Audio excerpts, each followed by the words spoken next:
3 years ago, I was looking at the local job classifieds online when one of the ads caught my eye, not because of what it said, but because it said so little. Best I remember, the ad just read, "Job available, good pay, no benefits, discretion required." It then listed an email address, and that was all. At the time, I was managing a music store, but I had already started hearing rumors we would be shutting down within the next year, and the likelihood of a transfer to another store was slim. I had been morosely looking at job listings for the last few days, but this was the first one that stood out, if only because I was bored and it was weird. So I sent an email.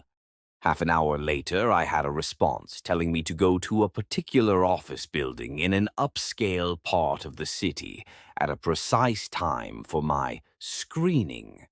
I went, and after waiting for a few minutes in the lobby, I was taken into an office where I was given a series of forms and questionnaires to fill out. They collected them and told me they would be in touch. I had almost forgotten about the whole thing until a month later I got a call saying I had moved on to the second stage of the hiring process. I was again given an address and time, and when I arrived, this time it was a different nice office park 20 miles away from the first one, I was met by a man who introduced himself as Mr. Solomon. He escorted me into a large room that contained a chair and a desk. On the desk were two large monitors, a keyboard and mouse, and a bolted-down metal box with two oversized buttons on it, one red and one green. He told me this room was a model for the place I would be working if I took the job. He described the job as follows. I would be working 7 shifts of 6 hours every week. My job would be simple. I would arrive at work 10 minutes early and enter an outer area that was like a locker room. I would have my own personal locker. I would store all belongings in the locker and change into the provided work clothes. I was never, under any circumstances, to carry any item of my own into the surveillance room. I was never, under any circumstances, to take any item with me from the surveillance room. As for what I was to do in the surveillance room, I was told that the monitor on the left would constantly show a live stream from a high-definition camera in a remote location. My job was simply to watch the camera, or once an hour I would get onto the computer attached to the right monitor and enter a brief log describing anything interesting that occurred in the last hour. I would have no pens or pencils or paper, and I should never try to take any kind of written notes about the work. As for the red and green buttons, the red button was only to be used if there was an emergency. This meant something on the video or in my workspace that required outside help. The green button was to be hit if I saw something on the video feed that was particularly noteworthy. It would tell other people somewhere that, at least in my opinion, something interesting was going on. Solomon stressed that while I was given discretion on when to use this button, I should err on the side of only using it if and when something of real significance occurred. He pointed out the camera on the ceiling of the room we were in. He said the real room would be the same. My work would be observed, and other people were watching the room on the video feed as well. He said I was only a redundancy in case other systems failed. He then smirked and asked if I knew what he meant by redundancy. I nodded, trying not to show my irritation. I don't talk that good to people, so sometimes they think I'm dumb. That's okay. Let him think that if he paid me good enough. The pay was very good, $35 an hour. This worried me. I was already thinking this was some kind of psych experiment or secret government job, which I was okay with. but that kind of money to sit and watch a screen. My mom always told me that if something seems too good to be true, it probably is. And this was seeming too good to be true. I asked if I was going to be doing anything illegal. Solomon laughed and said no. I asked if anyone was going to get hurt. Again, he shook his head no. He said the reason they were paying so much was because they needed employees that were motivated to be professional and discreet. The work they were doing was important, and for various reasons it couldn't be discussed. If I took the job, I would have to sign papers promising I would never discuss my work there, or I could be sued or locked up. I'm only breaking that now because of everything that's happened. So I took the job, and because they wanted me to start right away, I had to quit the store with no notice. I felt bad about that, but I was excited about the new job too. It was a lot of money and seemed like easy enough work, if a bit boring. I was nervous that there was something more to it, but I told myself I would just have to see. No point in chickening out and wasting a good chance because I let my imagination go crazy. I was given the location of the job itself, and when I went there, I was amazed that it really was just like the model room I had been shown with only a few differences. There was a locker room you had to pass through to enter the surveillance room, and there was a small bathroom attached to the real surveillance room also. The real room had a small water cooler in the corner, but because I wasn't allowed to bring anything in with me, I had to eat before or after every shift. The biggest difference, of course, was that the monitors were turned on. The right monitor was just a black and white terminal, like you see in movies sometimes. I could type in my logs, but no internet to look at or anything like that. The left monitor, it was video from a room. You would call it a bedroom, I guess, because it had a bed in it. But it had lots of other stuff, too. A TV, a sofa and chairs, a couple of tables, and plenty of empty space in between. The camera must be high up in a corner because I could see pretty much everything except for the far sides of furniture. At first, though, I didn't notice any of that stuff. All I saw was her. She looked to be a little older than me and was very pretty. When I first saw her, she was laying on her side on the sofa. That was the part of the room farthest from the camera, but the picture was very clear, and I could tell that she was sleeping. I found myself leaning into the monitor more so I could see her better, and then I thought about what I was doing and felt embarrassed. It's like I was spying on her. A peeping Tom, my mom used to call it. I didn't want to be a peeping Tom, but I didn't want to be silly either. I needed to think about it slow. It was a good job, and I wasn't doing anything wrong, right? I wasn't hurting anybody. The woman looked fine, and the room was nice. She probably agreed to be there, and it's all some experiment or something. I was just overreacting. So I sat down in the chair and began my work. It didn't take long before I understood more. The woman, I took to calling her Rachel, wasn't there of her free will. I never saw her hurt, but it was clear that she never left that room except to go into what I think is a bathroom area that my camera couldn't see. Well, she never left the room on her own. Periodically, usually a couple of times a week during my shifts, men and women in strange-looking outfits would come in and take her from the room. Sometimes she would struggle, but usually she would just go along with her head hung low. They would always bring her back, though the times when she wasn't brought back during my shift were always the worst for me. I would worry about her until I got to work the next day and saw her in the room watching TV or painting. She never looked hurt or even that upset, except for when they took her, and even when she fought, they were always gentle with her. Still, I knew something was wrong. I considered quitting the job or hitting the red button and getting someone to come so I could get some answers, or calling the police and showing them what the camera was showing me. Except I was scared.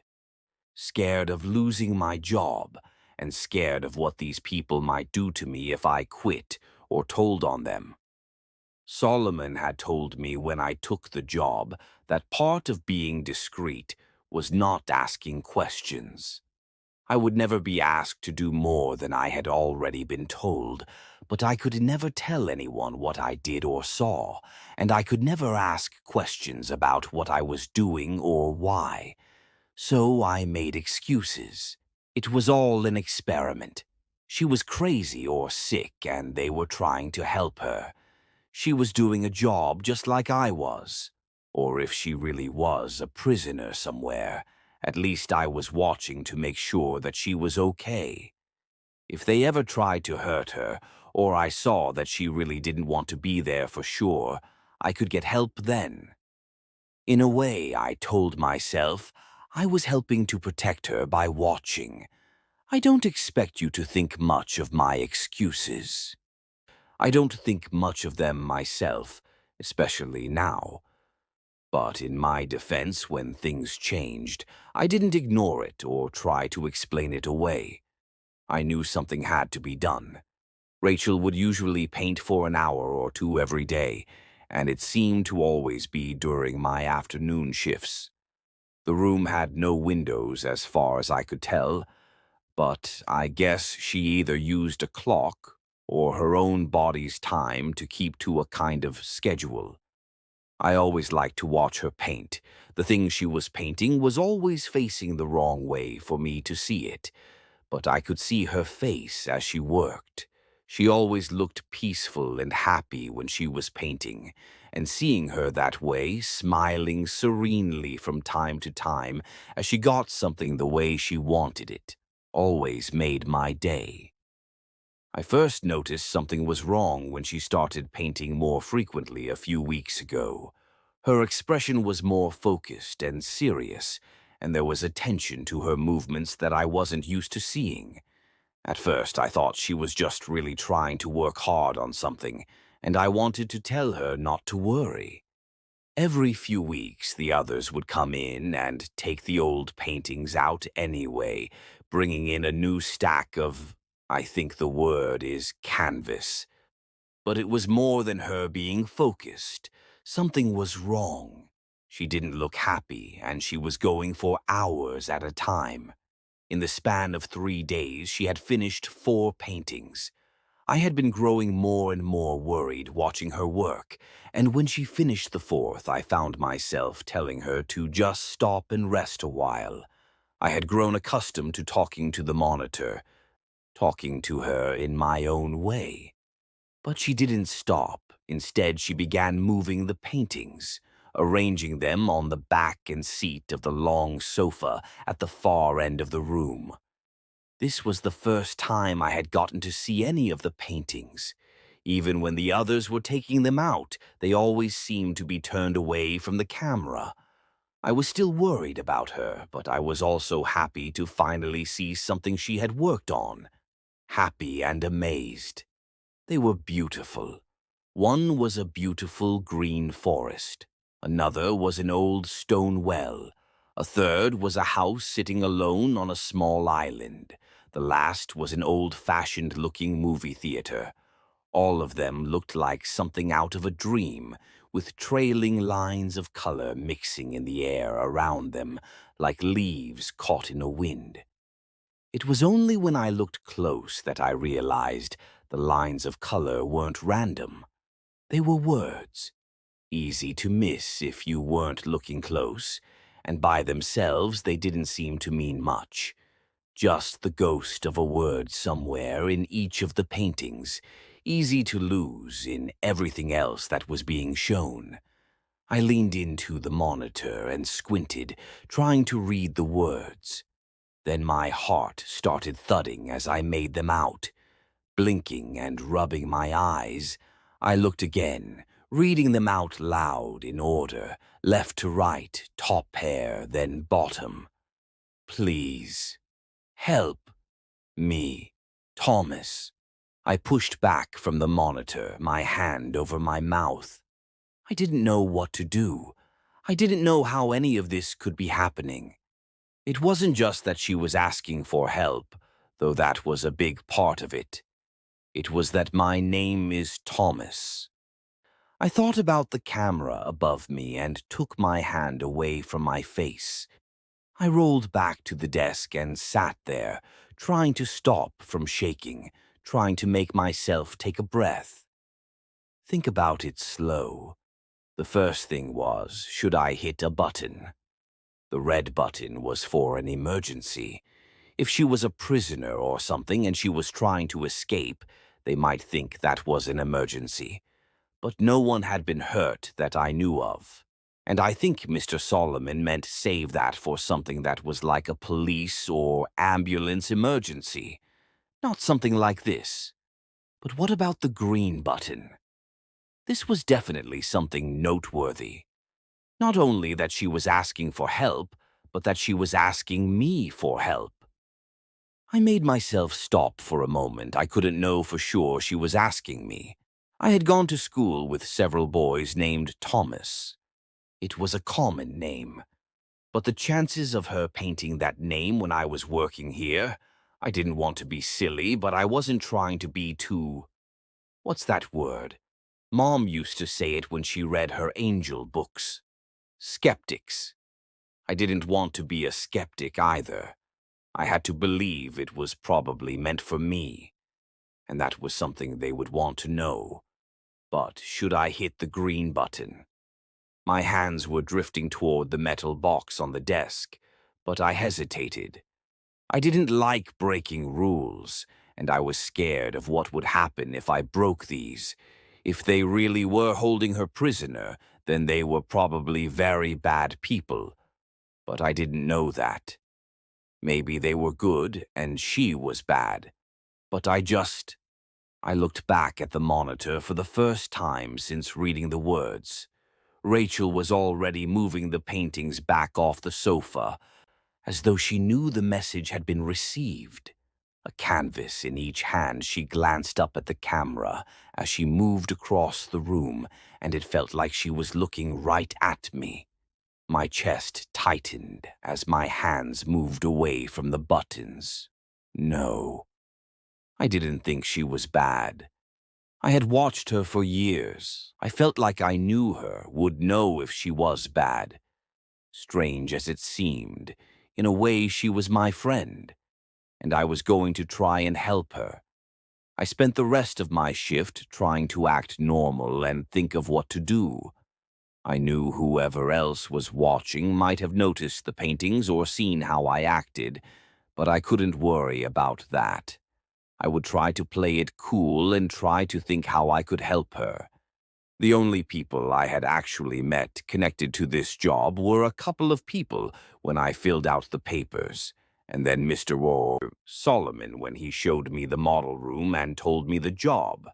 I had no way of contacting any of them except through the buttons. My checks were deposited electronically, and I had never run into anyone else who worked at the surveillance room. That thought made me stop a second. I had always thought it was weird that I never ran into someone when I was coming or going, the person I was taking over for or the person who was taking over for me. I had always figured there must be other people, other surveillance rooms even, and they just scheduled us so we didn't run into each other.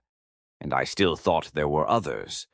Part of why I thought that was because it seemed like I wasn't the only person who used my surveillance room.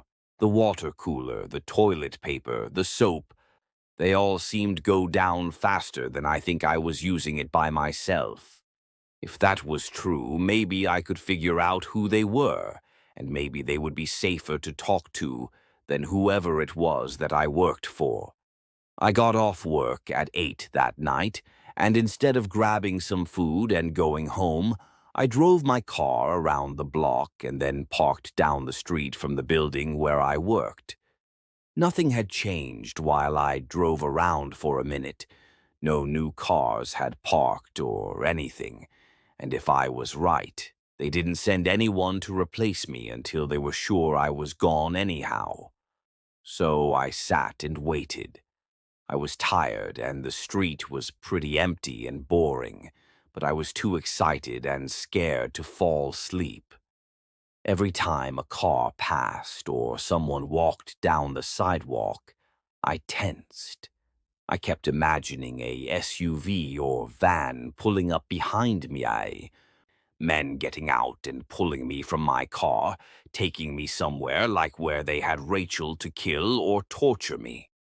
Half a dozen times I almost cranked up and drove away, but every time I would think of her alone in that room. She had no one but me to help her, and I had to try. 2 hours later, a fat, balding man parked and started heading for the building. As soon as I saw he was able to unlock the door and enter, I opened my car door to go talk to him. Then I stopped. I needed to be smart. I didn't know where they were, but I was sure there were hidden cameras in the locker room and outside the building. If I go running in there and confront that guy, they'll know for sure that I'm up to something. Sighing with frustration, I shut the door back and waited until his shift was over. I considered tailing him like in the movies, but I was scared I would just lose him or he would call someone for help. So I waited until he was walking back to his car after a 6-hour shift, hopefully far enough away that the cameras wouldn't see. And then I met the man I came to know as Charles Jefferies. Hey man, can I talk to you for a minute? His back was to me and he just waved his hand absently without looking up. Sorry, I don't have any money. Have a good... He froze as he glanced back at me while talking. Oh God, no, no. You need to get out of here, kid. We aren't allowed to talk. I could tell he was scared, but I couldn't risk letting him go yet, not after all this. I stepped up and pushed the door back shut as he was trying to get into his car. So you know who I am? I tried to not sound mean, but I could hear how mad I was in my voice. He yanked at the door again, but I was still holding it, and I was stronger than he was. After a second, weaker tug, he turned around, his face strained and tired-looking. Yeah, I know who you are. You work here just like me. And I'm telling you, we aren't supposed to be talking. We aren't supposed to meet, ever. I frowned. Mr. Solomon never told me that. He never said it was one of the rules. The man shook his head. Mr. Solomon. Yeah. Well, there are plenty of rules they don't tell you. I bet they didn't tell you what you were going to be watching before you started, did they? When I just lowered my eyes, he went on. Yeah, me either. I've been at this job for 10 years. I've seen other people come and go, usually because they broke one of those rules they never mentioned. The only reason I'm still here is because I keep my head down and my mouth shut. He wagged a finger at me. You should do the same if it's not already too late. I felt my stomach curling into a cold knot. Too late. The man rubbed his face. Kid, do you think they don't know we're talking? Do you think anything happens that they don't know about? He looked back toward the building, a look of sadness and fear in his eyes. Hell, for all I know, you've already killed us both. Shaking his head, he pushed me back and started opening the door. Either way, I'm done risking it. You need to stop asking questions and just do your job. It's a lot healthier. With that, he got into his car and shut the door. I didn't try to stop him this time. Even though I had already been worried about what he was telling me, hearing it confirmed was paralyzing. What exactly was my plan? He probably didn't know any more than I did, and even if he did, what could I do with anything he told me? I walked back to my car with a heavy heart. I was still afraid, but more than that, I was sad and ashamed. I wanted to help Rachel, but I wasn't sure how. I wasn't giving up, but as I drove back to my apartment, I couldn't think of what I should do next. This wasn't a movie. I wasn't a hero. And the only ideas I had left were to either go to the police, who might be controlled by whoever I worked for, or try to get proof of her being held prisoner myself. As I parked my car and walked into my apartment building, I made a decision. Unless I thought of something better overnight, I would do both ideas. Tomorrow I would break the rule about carrying anything in. I'd use my phone to record a video of the surveillance room, of Rachel and how she was trapped somewhere, and of me telling everything else I knew. And I would email it to every newspaper, website, and internet channel I could think of. I'd then go to the police and give them a copy too, if I could make it that long without getting caught. Maybe if I did all that, even if they got me, someone would help Rachel. I was filled with worry and dread at the idea of being hurt or killed. A part of me kept saying I should just do as I was told and hope that it all went away. But I couldn't live with myself if I did that. Even if I messed up, I felt like I had to try. I was so preoccupied that I didn't hear the person coming up behind me as I unlocked my apartment door. Thomas? I turned around and felt my legs weaken as I stumbled back against my door. I had to be dreaming or crazy. I grabbed the doorknob for support as I looked at the woman in front of me. It couldn't be her, but somehow it was. Rachel, she hesitated a moment before breaking into a smile. Is that what you call me? I like it. My name is actually Melanie, though. I felt my face reddening. Of course, her name wasn't actually Rachel. That was just something I made up in my head. Still, my embarrassment couldn't keep up with my confusion and joy. Is it really you? She nodded. Yeah, it's me. Rachel. Melanie grunted as I stepped forward and started hugging her. Laughing, she hugged me back for a moment, but then she whispered in my ear, Thomas, we need to talk and not out here. Can we go inside? I broke away and nodded, wiping at my eyes as I tried to finish unlocking the door with a shaking hand.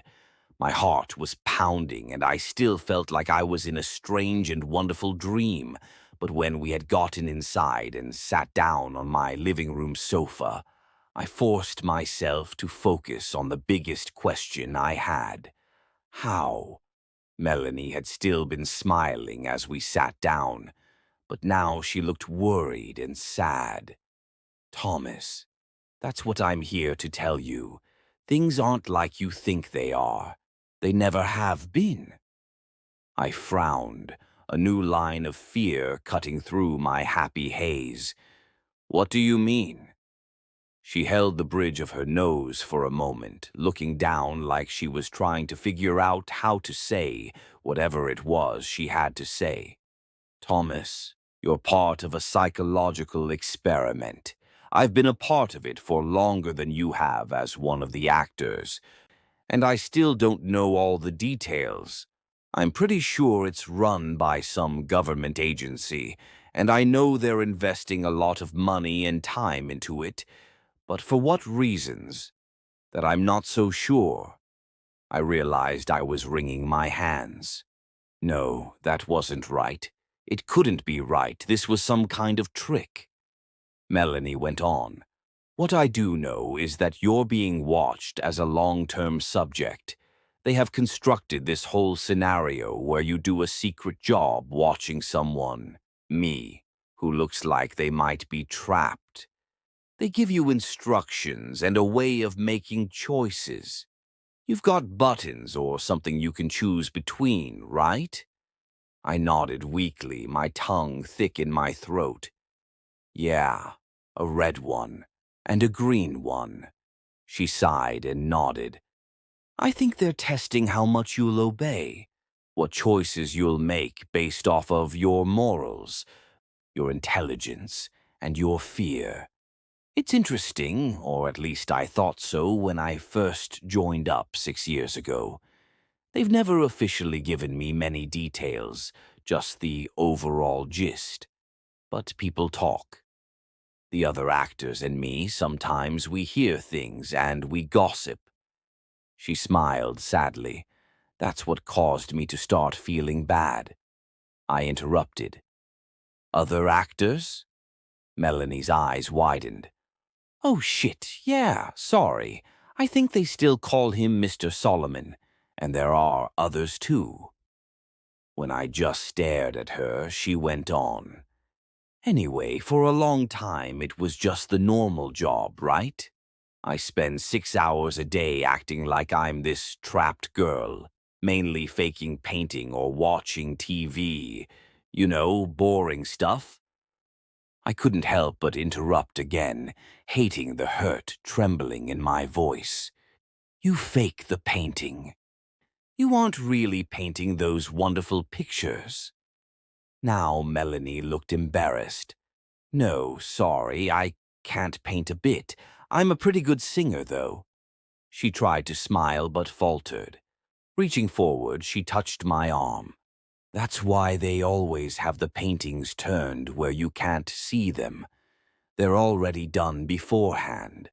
All you ever see is some blank canvases and, well, when they want me to show you something. Her expression darkened as she went on. That's why I had to break the rules and contact you. When they started doing this hidden message, mind game bullshit, I got worried. Worried you would take it too serious, that you could get hurt or even hurt yourself. As soon as you left your shift tonight, I talked to one of the guys in the video department. He told me about how you had reacted, showed me how you were still parked down the street from the building. I drove over. The bedroom set is in a building outside of town. I saw you sitting in your car, and I almost approached you then, but I was scared of getting caught and fired. So I parked and waited until I could follow you somewhere else and let you know I was okay. She blinked back tears. I'm ashamed to say I almost left a couple of times. I don't want to lose this job, and I tried to tell myself you would be okay after a day or two. I could get them to change the script enough that you felt like I was okay and wouldn't worry too much. I felt an angry heat growing in my chest. Well, that's nice of you. She looked up, her eyes red. I know, I'm a shit. I'm so sorry. I was being selfish and cowardly, but I didn't actually leave. And then when I saw Charlie leaving the building, saw you running over to talk to him, I knew they were escalating it even further. Charlie. Melanie rolled her eyes in frustration. Shit, yeah, sorry. Charlie Jeffries. He's another actor. In an earlier version of the experiment, he actually played Mr. Solomon, but they decided he wasn't scary enough, so now he's usually in one of the suits. He's actually done that for your version a lot. You just can't recognize him under all that get-up they wear.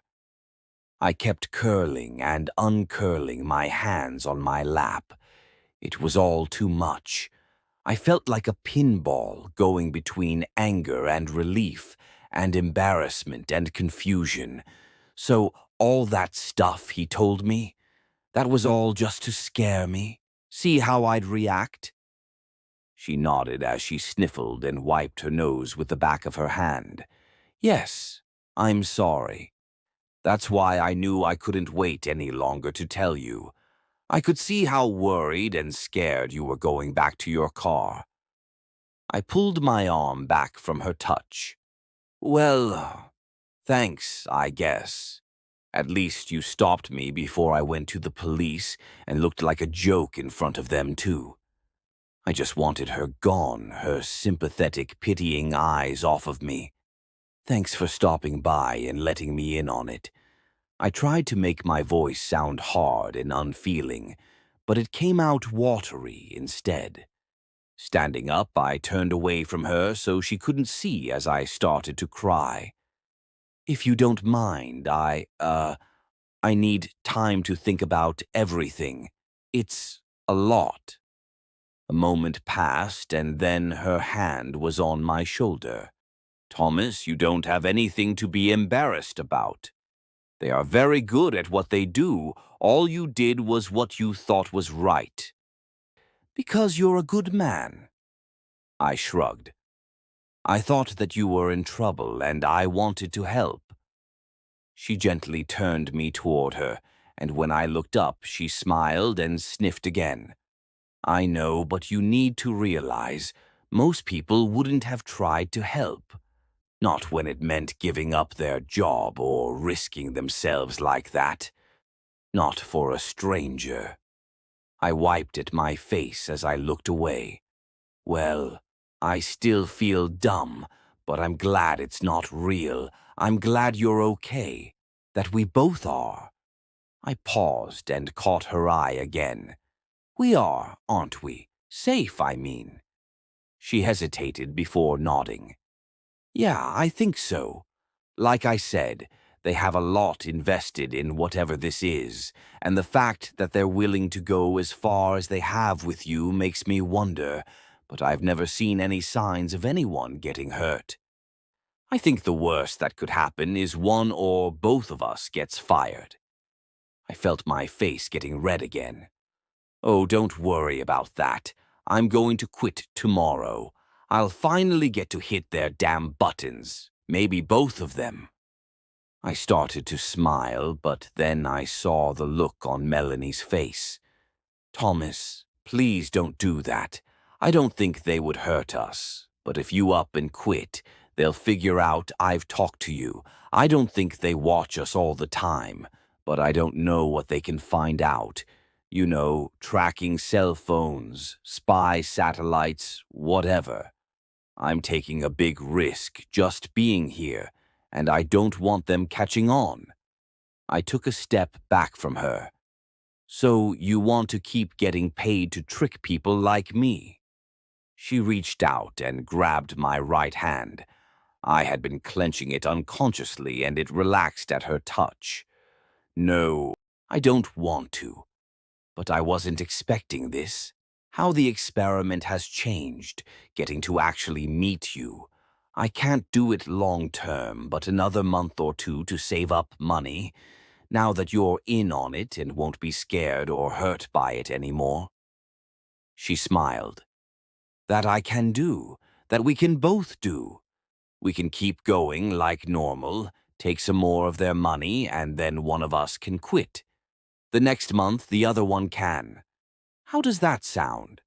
I shrugged uncertainly. It made some sense, and once I had calmed down, it would probably make more. She gave my hand a squeeze. And when this is all over, I want to get to know you better. I know I've been playing a role, but for the most part, that's been me you've been watching all this time. I think it's only fair I get to see more of you too. She blushed. Assuming you're interested in that? I felt my hand growing clammy in hers as my stomach fluttered. Well, I mean, yeah, I would really like that. Swallowing, I added, How long do we have to wait to see each other again? Melanie grinned at me. Work another month or so, save what you can, and then quit. I'll wait another 2 or 3 weeks, and then I'll do the same. And then, she looked up at the ceiling as she pondered it for a moment, and I was struck again by how beautiful she was, even if she was a little different in person than I had imagined. 3 months from tonight, we'll meet right here. I'll come over and we can start getting to know each other better.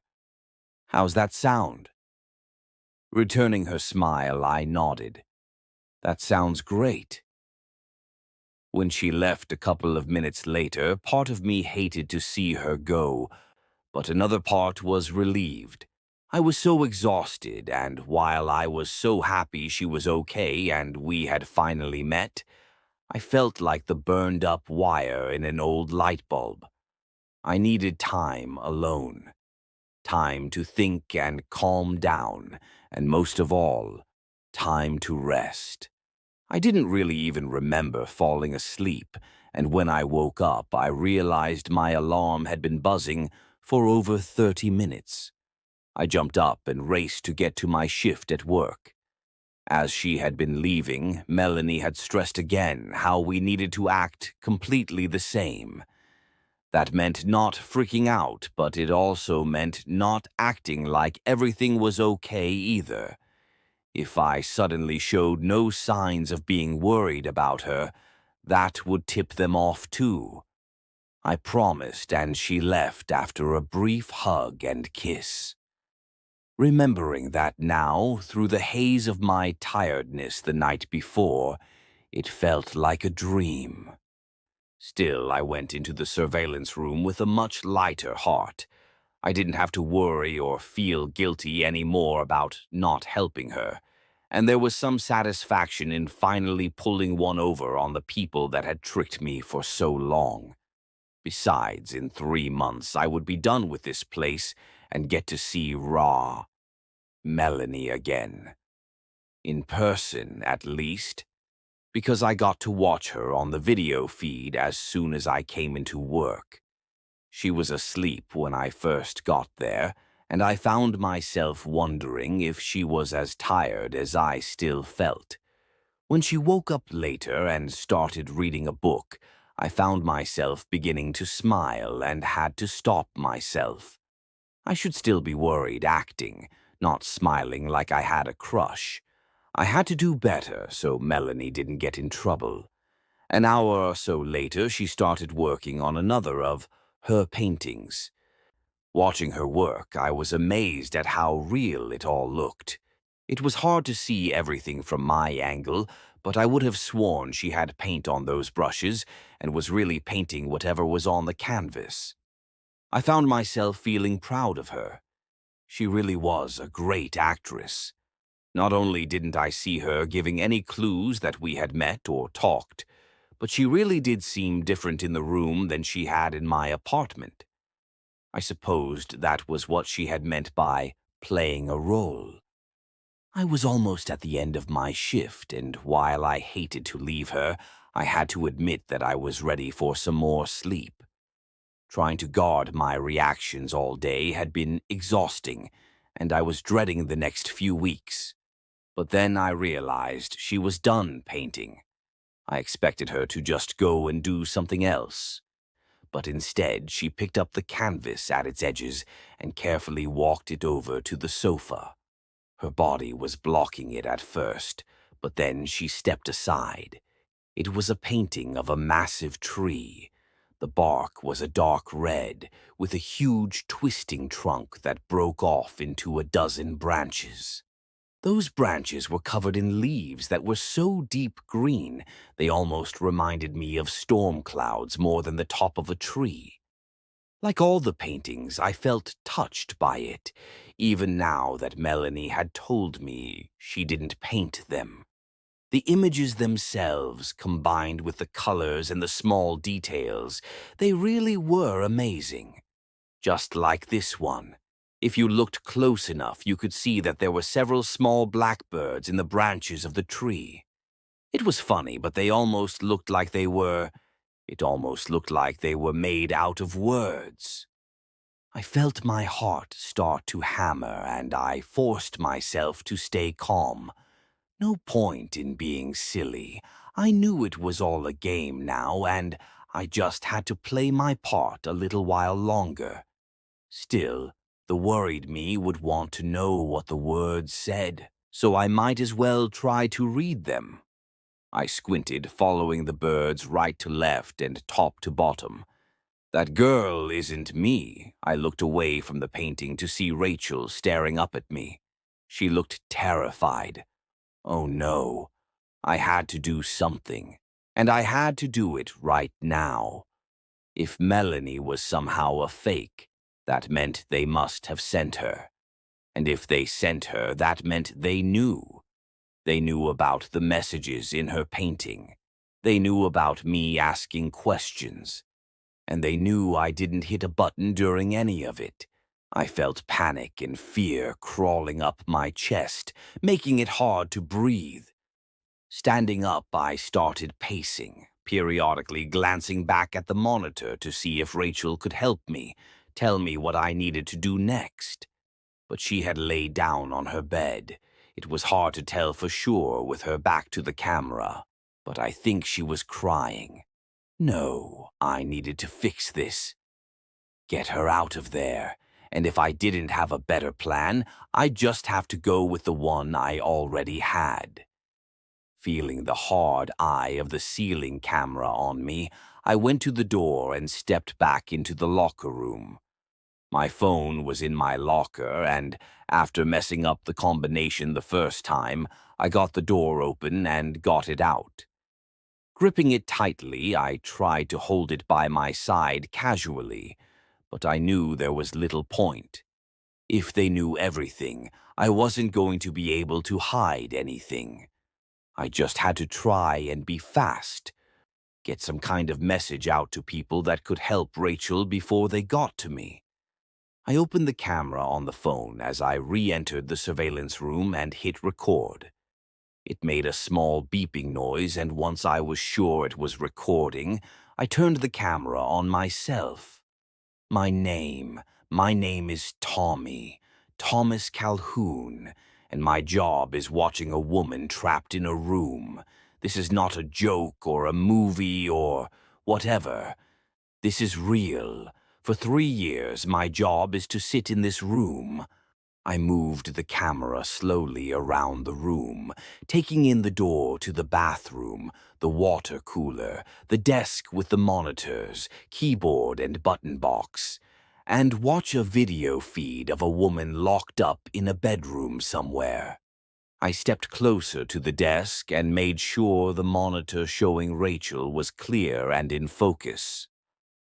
I didn't know this woman was a prisoner at first, or I tricked myself into thinking she wasn't because the money was good. Either way, I know she is now. She is in danger, and so am I. After lingering on video of her for a few more seconds to make sure every detail could be seen, I turned the camera back on myself. I had to hurry, or the video might be too big to send quickly. I was trying to stay calm, but I felt myself tearing up as I went on, and I did my best to keep my words clear. Please help her. I don't know where she is. I don't know who has her because I don't know who I really work for, but they are bad people and she is not safe. All I know is that I work at a building at Redacted right outside of San Antonio. Per no-sleep rules. To be clear, this address is not real. I only know the names of 2 other people connected to this place. The man who hired me, Mr. Solomon, and a man who might have a job like mine. Charlie Jeffries, I think. I don't know if they are real people. I mean, I don't know if that is their real names. Please, I'm not crazy. I know how this sounds. Just come here, see the room, figure out where she is and help her. And I heard the muffled sound of the outer door opening into the locker room, and I frantically fumbled with the phone to stop the recording. How do I send? Oh no, how do I? There it is. I hit the button to share and felt a new panic rising. Who should I send it to? I had only a handful of contacts, and I just selected them all. Maybe at least one of them would take it seriously and get help. As I heard the door to the surveillance room opening behind me, I hit send. Not connected to data service or Wi-Fi. Please send again when connected. What? No, no, no, no. I turned to see Mr. Solomon entering the room. He was flanked by two large men in dark suits that looked like bodyguards or something. Raising a finger, he wagged it at me. No service in here, Thomas. But then you should never need service in here, so long as you followed the rules. They took me easily. I tried to make it to the bathroom and close the door, but the two guards stopped me and pulled me down. They put what do you call them, zip ties on my hands and feet and pulled a black bag over my head. Then I was being carried out of the room, and it felt like they must have put me in the back of a van that was pulled right up to the building. I was laying on what felt like thin, weird-smelling carpet that covered a hard metal layer underneath. I heard someone get into the van with me, and I asked where we were going. If they would just take me and let Rachel go. There was a short laugh overhead, and then Mr. Solomon's voice, as he told me that he would explain everything when we got where we were going. For now, he said, I needed to relax. It was a long drive, and I would need the rest. I went to say more, but then I felt a sharp pain in my neck. They had stabbed me, or no, they injected me with something. I was feeling so strange now, but I had to stay awake. I had to try and get away. I had to. Hello again, Thomas. I blinked as I began looking around. My mouth was dry and my head hurt, but otherwise I felt okay. I wasn't tied up anymore. Instead, I was laying back on a padded table like I'd seen when I went to the doctor. But this wasn't a doctor's office. The room was large, and aside from the padded table, it held a small bed, a desk with a computer monitor on it, and a couple of chairs. Sitting in one of those chairs was Mr. Solomon. I raised up slowly, blinking at him. Where is she? Is Rachel okay? The man smiled. You really are something, Thomas. Trying to be the hero even if you don't quite know how. I respect that. Licking his lips, he leaned forward slightly. In fact, I respect that so much that I've decided to start our new relationship with as much honesty as I'm allowed. Some of my colleagues disagree with this approach, but you know what? Fuck them. This is my project, and I think you deserve to know what's going on. Looking more serious, he stood up, lifting the gun he had been holding casually in his lap. But before we get into the details, would you like to see Rachel? I slid off the table and nodded as I caught myself from falling. My legs were still wobbly from whatever they had given me, but I barely noticed. Yes, please. Let me see her. The real her. Mr. Solomon gave a small laugh and gestured toward a nearby door. Yes, reality is always best. She's just there in the next room. I stumbled my way forward, my legs getting better as I walked, and when I grabbed the doorknob, it turned easily. I expected the door to lead to her bedroom, but instead it opened into another room a lot like the one I had been in, though the stuff in it was different. Strange machines filled the walls, and in the back of the room was a large aquarium. I didn't know. It was a big cylinder taller than I was, and it was filled with some kind of gray liquid. There was a shape in that liquid. Go ahead, Thomas. Feel free to go have a good look. You've earned it. I felt my stomach clenching tighter at Mr. Solomon's words and the meanness in them. My legs felt heavy again now, but it wasn't from the drugs this time. Shuffling forward, I could see the shape was a person. Oh no. or at least a body, because it was clear from just looking at it that the person was dead.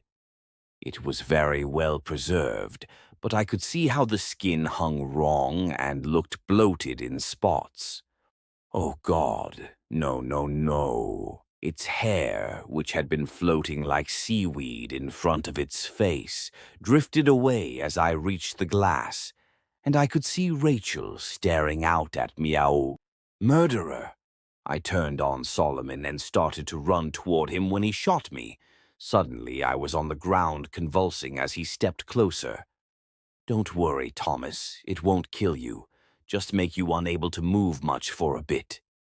I heard more footfalls as my body began to still. Get him up, take him back to the other room. I could barely feel anything as I was carried back to the padded table and propped up into a sitting position. This time I was strapped down, but I guessed it was more so I didn't fall off, because I couldn't move anything other than my head, and even that just a little. I could hardly see at all for crying, but I recognized the blurry shape of Solomon sitting back down in front of me. Before you ask, well, when you are able to ask anything again, yes, that is Rachel. Not a fake Rachel, not a dummy, and not some kind of trick. As I said, the time for tricks is past. Now is the time for truth. Frowning slightly, he went on. Thomas, I understand that showing you her body that way, might seem very cruel. You may hate me for it right now. I would understand it if you did. But you called me a murderer, and at least in this specific context, I think that is unfair because I didn't kill Rachel. In truth, I've been with this aspect of the project for only 7 years. He gestured back to the door behind him. And Rachel has been dead for over 8. I felt my eyes widen as though they belonged to someone else's body. It was more lies, more tricks. All of it. Oh God, it had to be. Do you know what remote viewing is? He rolled his eyes. Sorry, right, you can't talk right now. I'll just assume you don't. Remote viewing is a broad term for the ability to see things that are far away from you physically, to know things you shouldn't be able to know through your normal 5 senses. Some describe it as a psychic ability, though there are several schools of thought as to how and why it works. His eyes fixed on mine intently. Because it does work, Thomas. Various governments and private organizations have studied it for a very long time, and while publicly it is always ridiculed as pseudoscience and foolish superstition, the reality is that some people have the innate ability.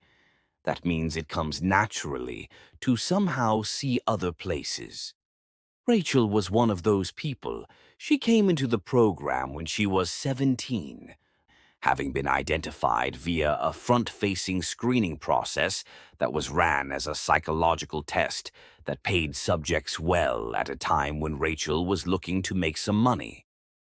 3 months after being identified as a good candidate, she was taken, and after the initial adjustment period, she became a largely compliant asset that quickly rose to the top of our talent pool. Solomon folded his hands on his knee. I know you cared for her, Thomas, so I think this is worth sharing.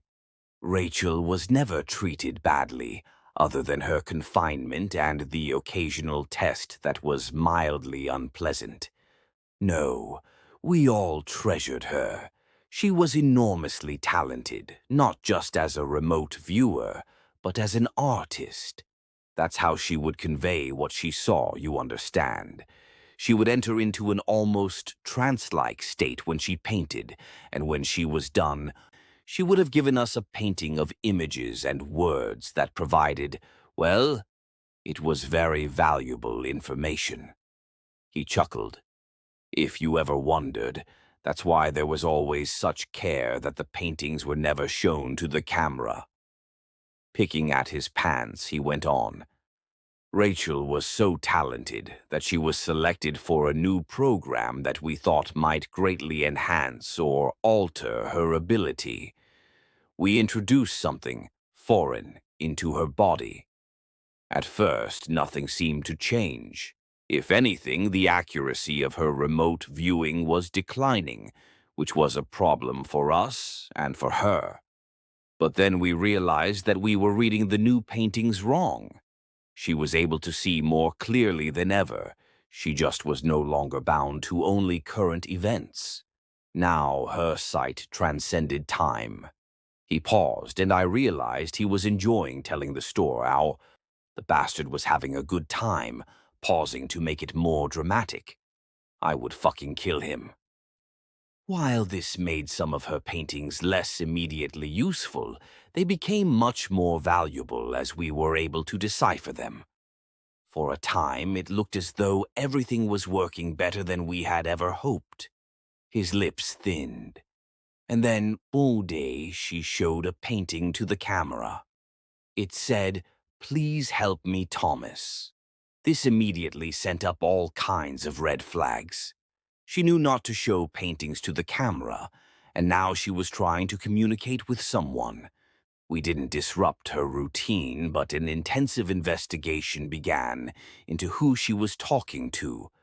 Was it one of her handlers? One of the technicians? Someone from her past life? But nothing checked out. Leaning back in his chair, a look of pride grew on Solomon's face as he continued. I was the one that first suggested the idea that she was, intentionally or not, knowingly or not, seeing and talking to someone in the future. I was still an outside consultant at the time, but by that point we had more strange behaviors from her, including the second message painting, "That girl isn't me." My theory made some sense, but it very quickly ran into a greater obstacle. The introduction of the foreign material had not been as seamless as we had hoped, despite her having been stable for almost 3 years since it was implanted. Whether it was due to her increasing emotional upset and stress, or simply the passage of time, she suddenly began to deteriorate. Her work became more erratic and hard to understand as her body began to decline.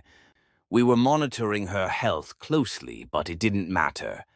5 days after she painted, "That girl isn't me," she suddenly went into cardiac arrest and died. Somewhat inexplicably, we were unable to resuscitate her. The man sighed. This was a great loss, and it required adjustments of my theory.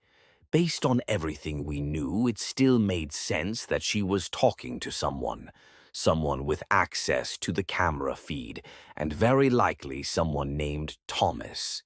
If Thomas was viewing that camera footage in the future, as I believed, then he must be working for us in the future. He gave me a thin smile. And whether you believe that the future is set in stone or not, I'm all for giving it a helping hand. 7 years ago, I began the Thomas Project. Over the course of that time, I have overseen the screening and hiring of 43 men named Thomas at several different sites, all with one very specific job: to watch the videos of Rachel from just before her implant to the time of her death. I tried to speak, but my mouth still wouldn't work. I wanted to say he was lying, that it didn't make sense, that it was another trick, but I think I wanted to hear it more for myself, because I didn't think he was lying. I didn't think it was a trick, and I thought I was starting to understand. The point wasn't really them watching the videos, of course.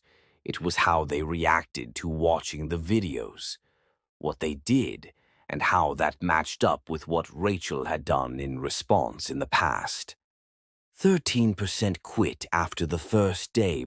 38% hit either the red or the green button after the first message asking for help and saying their name.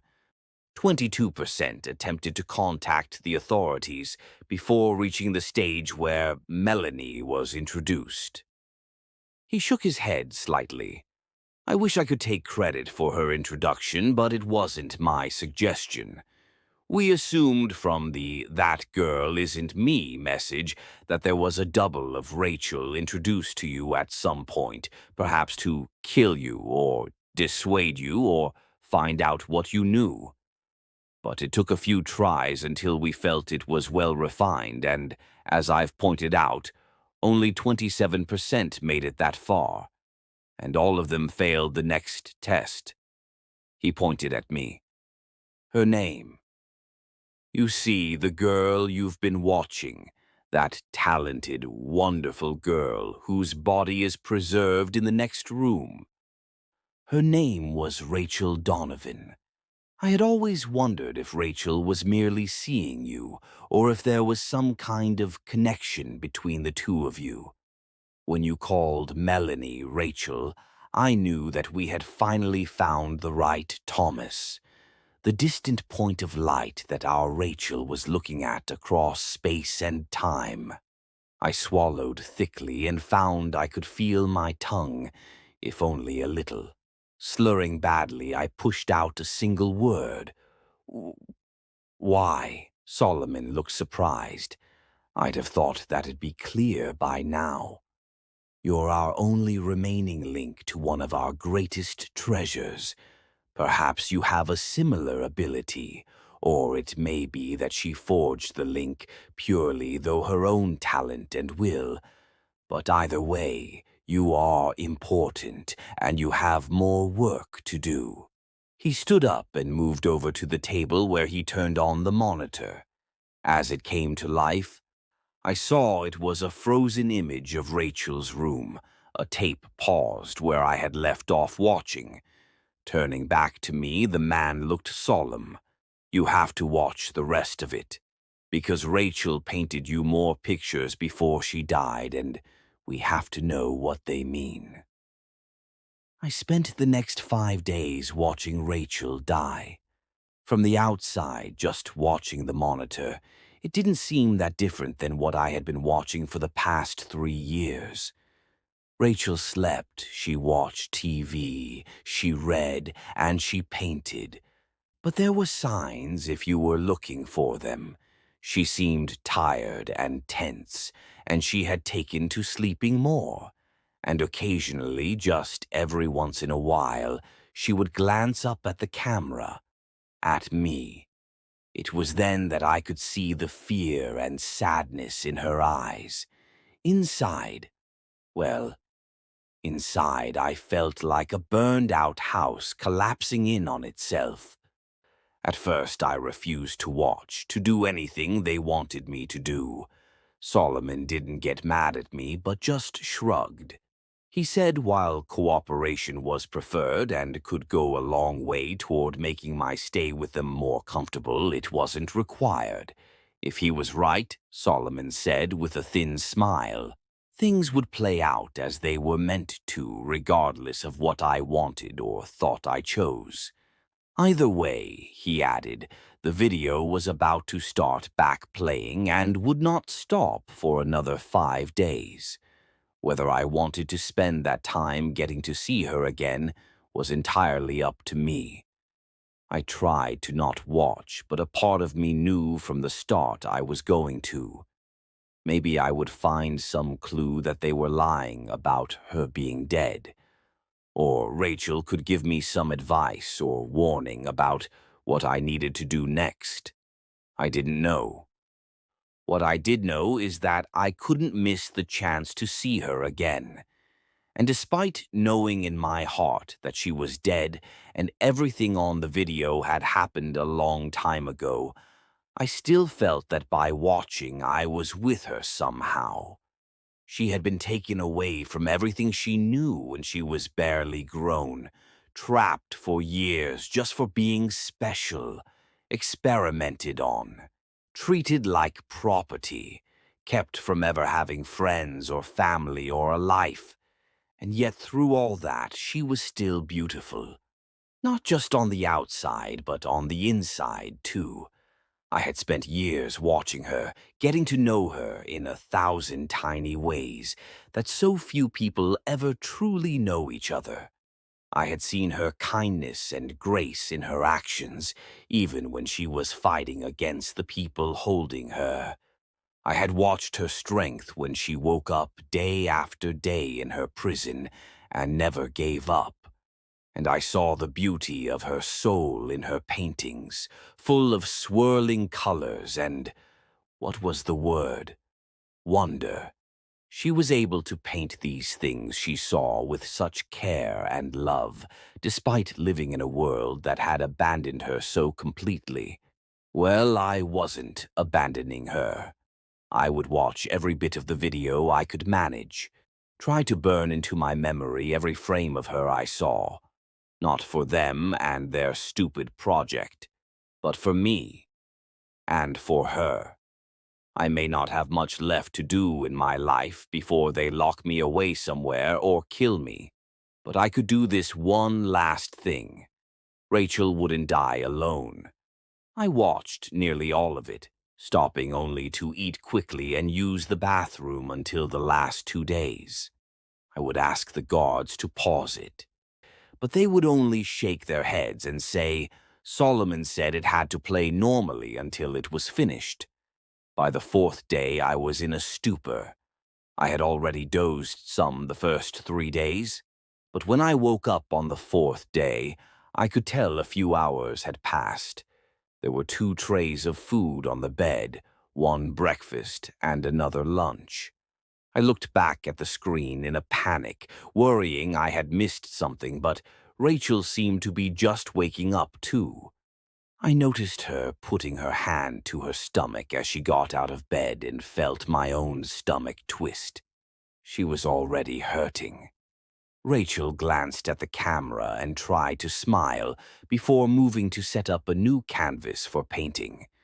This was the second of 3 paintings she did in those last days. The first had been the inside of an old-fashioned movie theater from the viewpoint of someone sitting in a back row. On the movie screen was just the image of a sledgehammer propped against a brick wall. I didn't understand what it meant, and I found myself scanning the picture for some message or other clue. Eventually, I found what might be one, though I didn't understand it either. Rachel must have come to understand they knew what she was doing with the paintings and didn't want to stop her, because these last 3 she set up much closer to the camera. I was still squinting and studying the painting closely when I realized the flipped-up seats in the next row up had brass number plates along the front edge of the seats. Though they were upside down from the viewpoint of the painting, the angle was good enough that once I noticed them, I was able to read them. 243, 26, 89. I didn't understand any of it, but I committed it all to memory, focusing all my attention on the painting until she finally took it away. Even that early on, I could tell painting was taking a lot out of her now, and like I had for so long, I found myself talking to her, telling her to go rest before I remembered her body in the next room. I almost stopped then, but no. Maybe she couldn't tell I was talking to her, or maybe she could. Either way, me talking to her couldn't hurt, and it made me feel a little less lonely and sad as I watched her. The second painting, the one she started after I woke up from falling asleep for a few hours, was stranger than the rest. It looked like it was in a room with curved walls made of tree roots, and in the center of the room was a little table made out of the same stuff. Some of the roots around the room were a deep red, but other parts, including the table thing, looked burned and black. I looked closer and saw that I could see a person's shadow over the table, hands holding some long oval-shaped bundle. I studied it for a long time, going over it again and again in my mind after she took it away. I couldn't make sense of it, of any of it. I wasn't smart enough, and I was failing her. Rachel slept for a long time after that painting. Then she got up on the 5th day, her last day, and immediately started working again. This time she was painting faster, and while I saw her wince occasionally, she never lost her look of determination as she slashed lines and colors across the canvas. When she was done, Rachel picked up the painting and turned it toward the camera, giving me a small, tired smile as she was blocked from view. It was looking out from the front porch of a house somewhere. It was out in the country, and the morning view of the yard and the land beyond were wonderful, but closer up the painting was of two hands. Holding on to each other tightly, their interlocked fingers seemed to glow red and orange in the light of the rising sun. I found myself crying as I looked at it. Part of it was because I didn't know what it meant, and I felt a growing sense of desperation at the thought that Rachel's last works might be wasted on me. Part was because I knew it had been 5 days, and I could sense I was close to the end. To her end. But there was something more to it than all that, too. The last painting, even with everything else in my head and my heart pulling me down, gave me hope. Hope of what, I didn't know. But I started to think that maybe the only message Rachel had for me in that last painting was that somehow, somewhere, everything would be okay. Outside the edge of the painting, I could see motion in the room. People hurriedly coming in with some kind of medical equipment. And then the monitor went black. "You've done well, Thomas. Very, very well. For the last 5 days of video, we had charted 1,047 micro-variations in Rachel's behavior that we believed might correspond to your behavior, your reactions, and your emotional states while watching the video. Like before, the two of you remained in sync, as though you were in the same room. It really is remarkable." I sat staring at Solomon Edgar. I listened to what he said, but I didn't care. I just wanted it over. Whatever this was, I just wanted it over. Clearing his throat, he went on. "That's why we've decided to move the implant from Rachel's body to your own. That's one of the many reasons we've preserved her so. The foreign body was still showing signs of life all this time, but just barely, and we were afraid to attempt removal. Our hope is that, given your connection to Rachel, it will accept you, perhaps even thrive in you more than it ever did our girl." I was suddenly on my feet, and it was only the raising of Solomon's gun that stopped me from attacking him. "Don't you fucking talk about her like that. Like any of you gave a shit about her. I'll fucking kill you." Solomon's face darkened slightly as his lips thinned. "No, you won't. But if idle threats make you feel better, go ahead. It will only make things harder, not easier." Feeling a stab of panicked fear, I sat back down. "What is this thing you're going to put in me?" The man looked at me for several seconds before responding.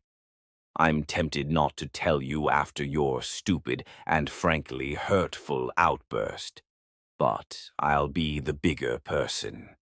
Letting out a small sigh, he went on. "Thomas, somewhere there is a tree, a very special tree. We suspect it is the same tree that Rachel painted for you that time, though we cannot say for sure, as we have never been able to find it. It is either hidden away very well, or it is able to hide itself from those it wishes. I just looked at him, trying to kill him by just wanting it to be so. In any case, we have the next best thing, an ancient clipping from the tree, secured at great cost and sacrifice, and studied for a long time without much success. We have, however, in recent years been given advice that this clipping could be grown in the right soil. We thought that soil was Rachel, but while it did develop further inside of her, she died before the necessary growth was finished. Leaning forward, he smiled at me. We have it on fairly good authority, however, that you might succeed where she failed. I fought them when they came, but it didn't matter. I woke up some time later with a dull ache in my chest and a small, already healing scar on my upper stomach. I didn't really feel that different other than the little bit of pain, but I knew that would change with time. Maybe I had more time than Rachel, or maybe I had less. It didn't matter. I just... Wait, what was that? There was some kind of soft voice, coming from where? It wasn't in the room, it was in my head. I felt a thrill of excitement. Maybe this was Rachel's voice. She had somehow stayed in the tree thing they had put inside me. But no, I had never heard Rachel's voice, but I sensed this wasn't it. This voice was too delicate to really be heard or understood, and it reminded me of music coming from a distant room that you felt in the back of your mind without realizing it. It was a melody, a kind of song, but it wasn't Rachel's song. I realized with a shiver that it was the song of the thing inside of me. At first I was afraid, but that didn't last long. It wasn't trying to hurt me. It was trapped here, just like I was. But it started to sing. It was time for us to be free.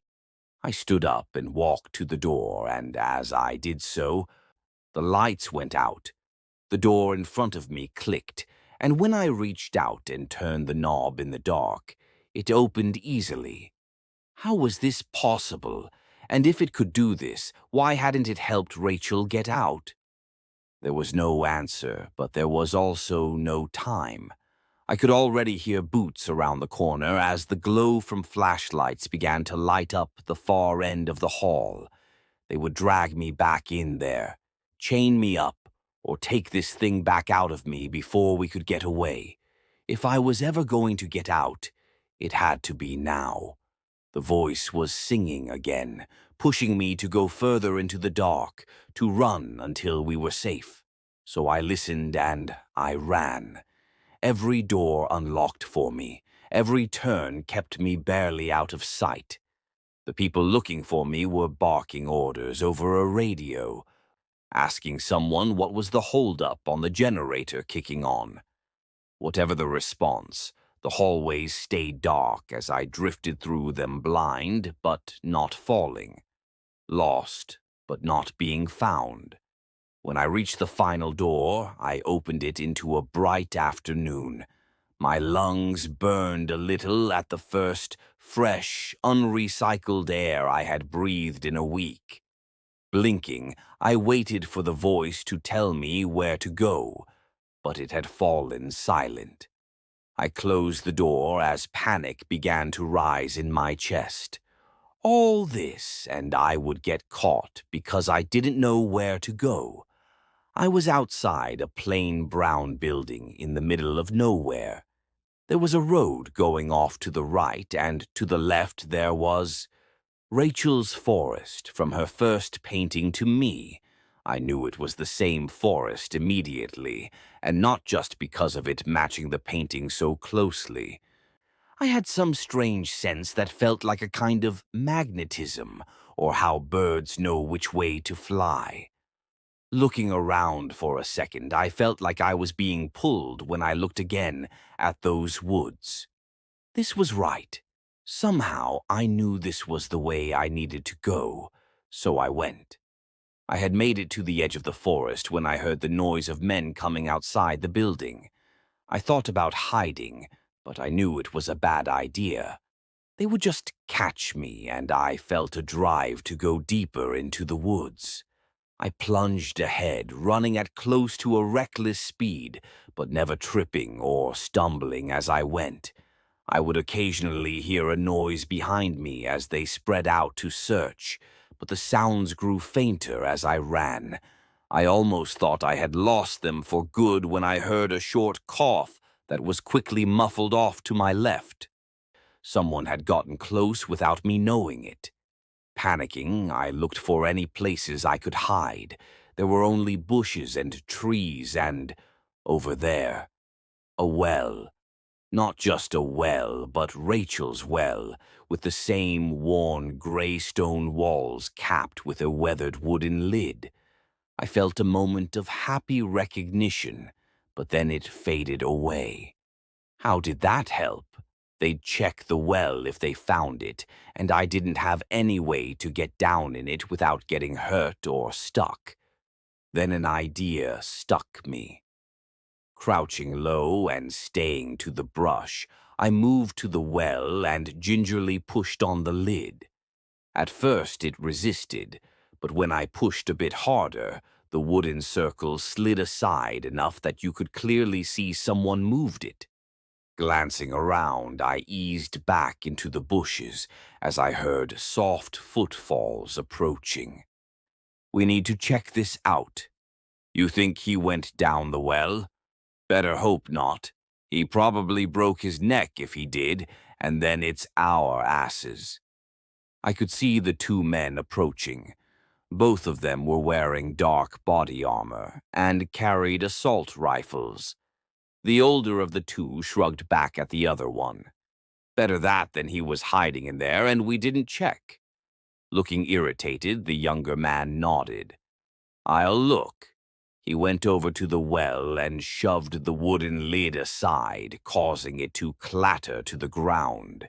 Hitting a button on his rifle, a flashlight sprang to life on the barrel.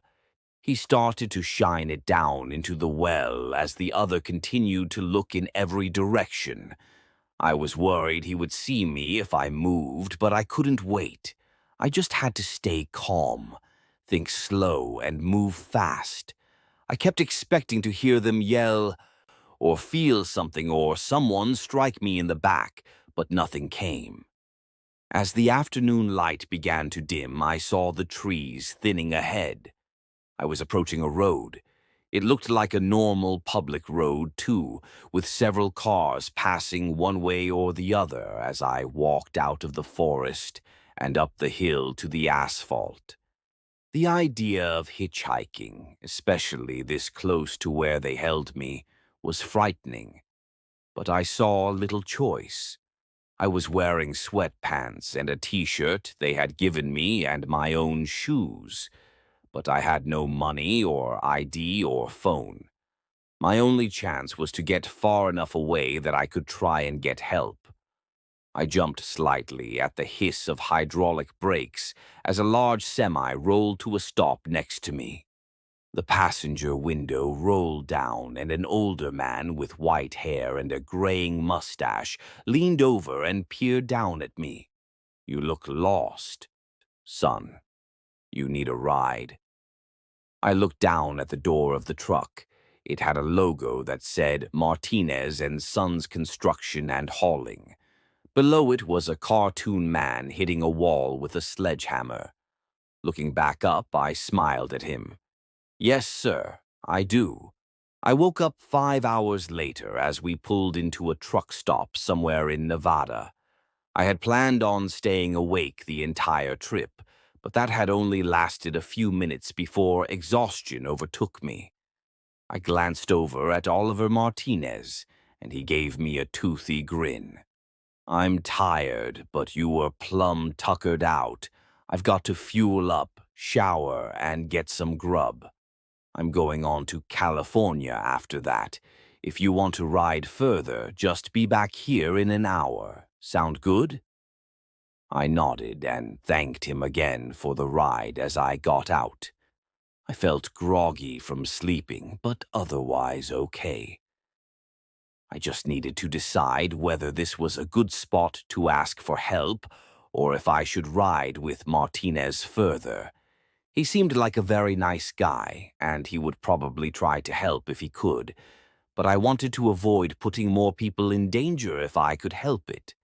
Looking around, I saw we were in a fairly nice little town. I decided I would go look around for a few minutes and then decide what to do. I was only 3 blocks down the street when I saw the flickering lights in the distance. It was a movie theater. As I got closer, I felt my chest tightening. It was the one from Rachel's painting. "Hey there, welcome to the Phoenix." The guy standing at the candy counter of the theater looked a little younger than me, and while he seemed friendly enough, he also looked slightly concerned. "If you're here for the horror double feature, I'm afraid the second movie is about 30 minutes in. I can give you a half rate if you want to see it, though." I shook my head and tried to not look as strange and crazy as I felt. "No, that's okay. I recognized this place from a picture a friend of mine painted, so I came in to ask if you knew anything about her." He raised his eyebrows and shrugged. "Okay, weird." He smiled and added, "Weird but interesting. Who is she?" I swallowed. "Her name is, well, it was Rachel Donovan." I expected him to look surprised or excited or angry, but I could see right away the name meant nothing to him. Shaking his head, he shrugged again. "Sorry, that doesn't ring a bell. I'd say you could ask the owner, but he's on vacation this week." Nodding, I searched my mind for something else to ask. Some way to make this place matter the way her other paintings had. "Is there anything unique about this place, then? Its history or something?" The man grinned. "Buddy, you're clearly not from here. This place is super boring. Not just the theater, but the whole town." Frowning in thought, he added, "The only thing I know about the history of this place is that there used to be a house here that burned down. This was like in the 1920s or 30s when this wasn't even a part of town. Couldn't tell you the first thing about it beyond that, but I still bet it's the most interesting thing that's ever happened here." I let out a disappointed sigh. "Okay, well, thanks." I turned to leave when the guy called out again. "Hey man, sorry I couldn't help more. If you come back, I'll get you a discount on a movie, half off, if I'm not working. Tell them Marshall said it was okay." I waved and tried to smile as I headed for the door with a heavy heart. "Why did you lead me here, Rachel? What's here that will help?" I was outside again, staring up at the theater's bright blinking signs as though they were going to give me some kind of secret signal, when I noticed movement out of the corner of my eye. There was an alley that ran alongside the theater and went behind it to something. Whatever was back there, the light of a distant security lamp cast shadows along the wall of the alley, and those shadows were moving. Instead of feeling afraid, I felt excited as I started down the alley. Rachel had led me here, and I just had to trust that there was a reason for it. Keep looking until The shadows were made by leaves blowing in some wind I couldn't feel.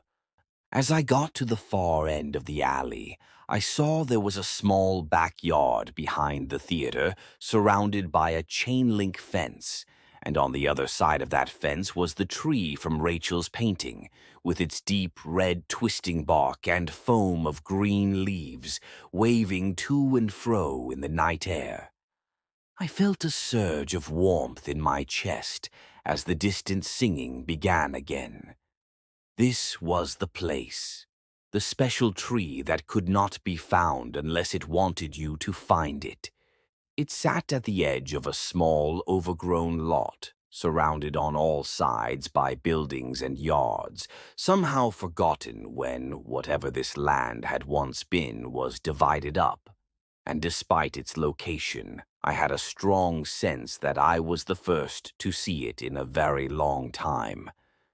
Climbing the fence, I felt a jagged wire dig into my leg and rip my pants as I fell over the top. I was bleeding a little, but I hardly noticed. I could smell the tree now, and it was a rich, good smell unlike any I had smelled before. Reaching out to it, I felt the singing grow louder as I touched it. I felt stronger and less afraid then, and when I saw the light opening up at its roots, I didn't tremble. I smiled. There was a hidden tunnel under the tree, a tunnel filled with sweet-smelling air that was like the tree smell, but also different. And the tunnel wasn't dark. No, not at all. It glowed with its own golden light that called to me, urged me forward. Rain was beginning to fall as I looked around the dark lot. I had the thought that I was leaving this world behind, and I found I didn't mind that much at all. The tunnel had continued to grow, slanting down gently and tall enough that I walked in without stooping. The roots of the tree went on and on, woven through the dirt walls as I went deeper. I looked back and saw the tunnel had closed behind me, but I wasn't surprised. The way forward was the only way that mattered. I walked for what might have been hours, but I never felt tired or hungry, and I never worried I was lost, though I had no idea where I was or where I was going. Still, I felt a surge of happiness and excitement when I turned a corner and saw something in the tunnel ahead. As I got closer, I realized it was a brick wall, but just as I began to think I had found a dead end, the wall faded away, revealing a dark room. I paused at the edge of the tunnel, looking out at the floor of what looked like a basement. It was empty, but in the light from the tree I could make out something scratched into the floor. It was the number 2. I felt my pulse quicken as I thought back to Rachel's painting with the theater seats. And then I stepped out into the room. It was the empty basement of a house, and as I went up the stairs and opened the door, I saw that the rest of the house was empty as well. No lights were on, but bright sunlight poured in through every window, and in the distance I could hear what sounded like small waves crashing on a beach. I wanted to go out and see where I was, but I forced myself to check the house first for any people or clues. But there were none. The house was utterly bare of any sign of people other than the number scratched into the floor below. My nose tingled with salty air as I stepped outside. The house was near the beach on what I soon figured out was a small, deserted island, and I realized with little surprise that I recognized the house from Rachel's painting. As I stepped off the porch, I saw no signs of people, but I wasn't entirely alone, because sitting some distance from the house was the tree. I knew it couldn't be the same tree as in the abandoned lot, but at the same time I knew that it was, or at least a different part of the same tree that made the tunnels and appeared in my old world and whatever place this was. Because I had started having that thought as soon as I stepped out of the house. I didn't think this was my world. Not exactly. I could see a larger island some distance away, and it might have people on it. Hotels and cars and planes. Or it might not, as those things might not exist here. Either way, my newfound intuition was growing stronger, and I could tell that what was it called? The no, the texture of things was different somehow, if only a little. Not bad or scary, just different. Still, after a couple of hours exploring the island and checking the house, I began to feel terribly lonely, even with the tree nearby. I decided to go back into the tunnel and keep going. The basement wall faded away as I walked up to it, and I entered the tunnels again. It was only a short time later that I found my second version of the house. Much like the first, the wall faded away into a basement, but this one was far from empty. It was a workshop of some kind, full of tools I wasn't familiar with. I glanced down and saw 43 scratched onto the floor. Who was doing that, and why? I was going to explore the house more carefully this time, as it looked like there were people here, but then I froze. Propped against the brick wall, next to a small stack of boards, was a sledgehammer. Trying to be quiet, I crept over and picked it up before heading back into the tunnel. When I was little, before Daddy died, he had loved to hunt. I never went with him and didn't remember much of what he hunted, but I do know he had an old hound he'd had since before I was born. The dog had only loved him. Well, him and being on the trail of something. When Rocker, his name was Rockefeller, got a scent, it was like he was in a trance. He would go and go this way and that, and to look at him it looked like he was having a fit, both lost and certain at the same time.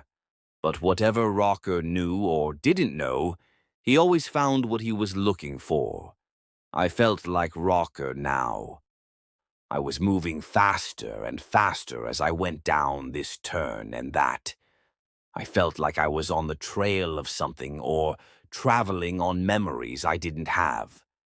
Gripping the sledgehammer tightly, I could hear the rising hum of the distant music in my head as I turned the last corner, and then it fell silent.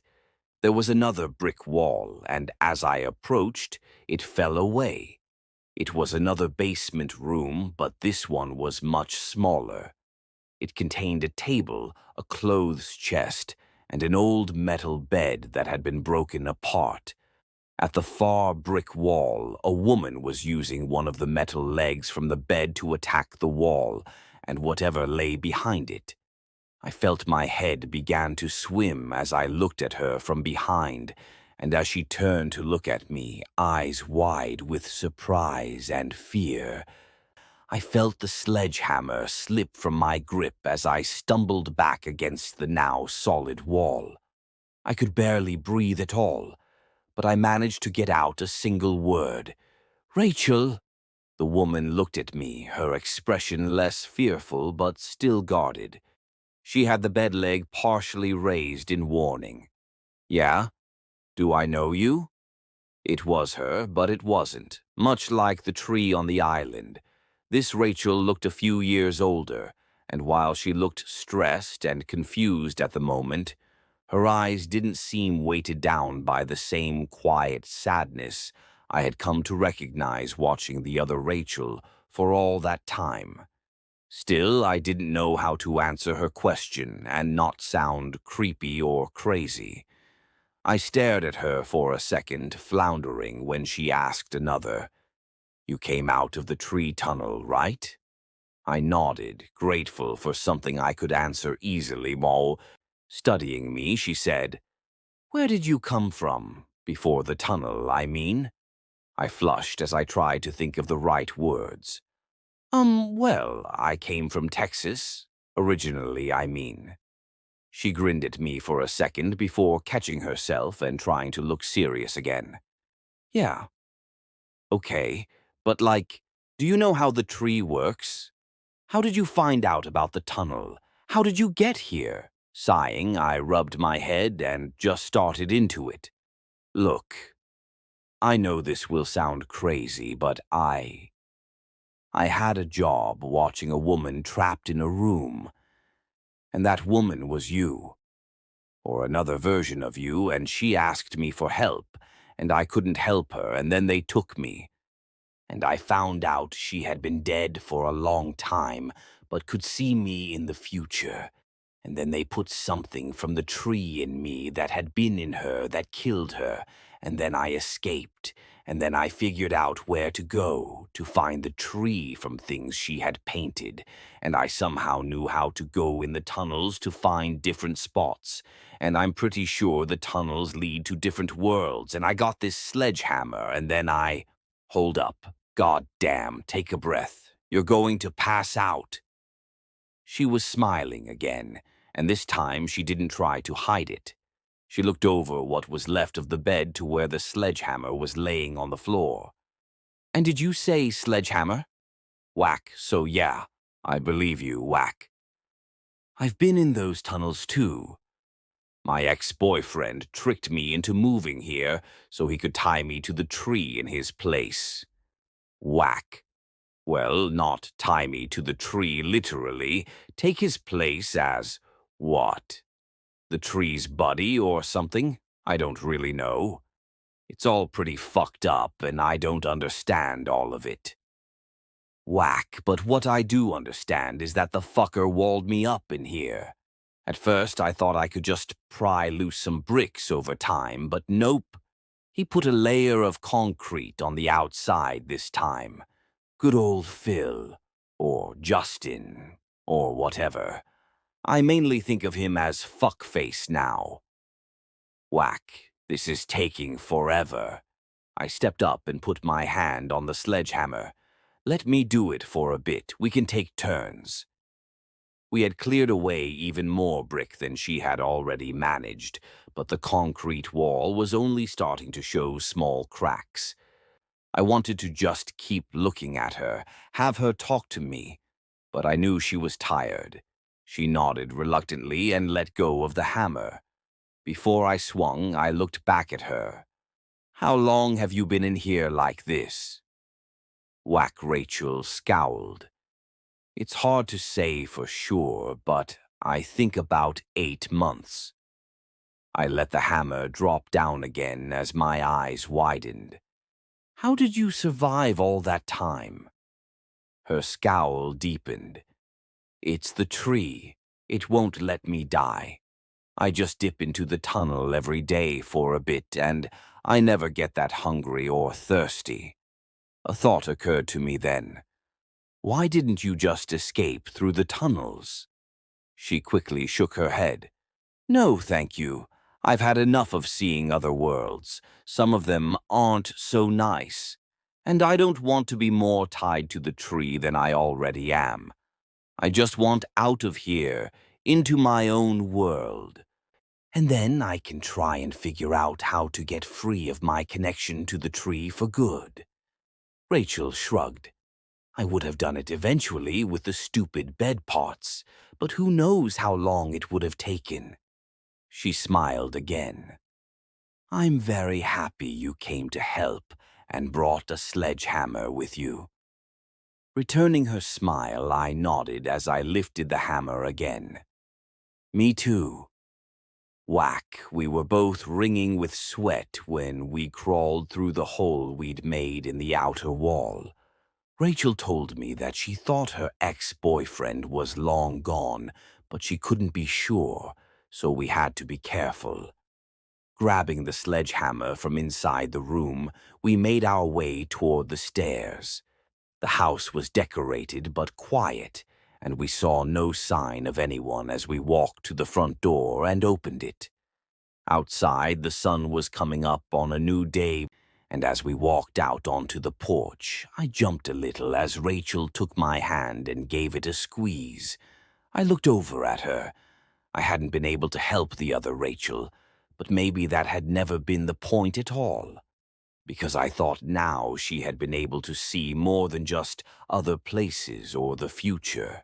She had been able to see into other worlds and possibilities, like this one, where another version of her was trapped and needed help. A place where I wouldn't be hunted and she could be free. In the end, even when she knew she was dying, Rachel had been determined to help us be together and happy. The morning sun painted beautiful colors on Rachel's face, and looking into her eyes, I saw how much she was like the woman I had watched and cared about and tried to save. The woman who, in the end, had saved me instead. I wanted to tell Rachel so many things, ask her so many questions, but all that could come later. Squeezing her hand back, I walked with her away from the house. For now, this was enough.